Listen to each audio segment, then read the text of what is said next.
গল্প একটা ছিল রাজা আর একটা ছিল রানী।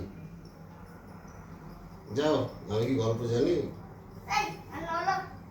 অন্য গল্প বলবো? তাহলে শোনো, একটা জমিদার ছিল, বিরাট বড় লোক জমিদার।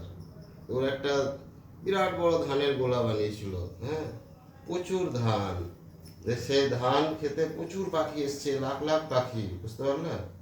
এই পাখিগুলো গোলাতে একটা ফুটো করেছে, ওই ফুটো দিয়ে পাখিগুলো ঢুকছে, ধান নিচ্ছে, খাচ্ছে আর চলে আসছে, ঢুকছে, ধান নিচ্ছে, খাচ্ছে আর বেরিয়ে যাচ্ছে।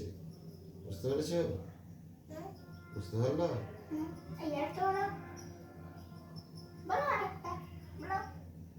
ওই তো, ওই পাখিগুলো শেষ হয়নি তো, ঢুকছে, ধান নিচ্ছে, প্রচুর পাখি, লাখ লাখ পাখি, আর বেরোচ্ছে।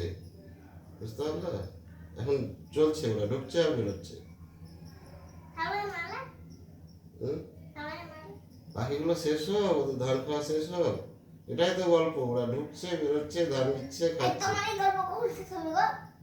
পাখিগুলো শেষ হবে, ধান শেষ হবে, তারপর তো গল্প শেষ হবে। ধান এখন প্রচুর ধান, বিরাট ধান, বুঝতে পারলা কি না? ধান নিচ্ছে, ঢুকছে, বেরোচ্ছে আর খাচ্ছে ওরা। ভালো না গল্প?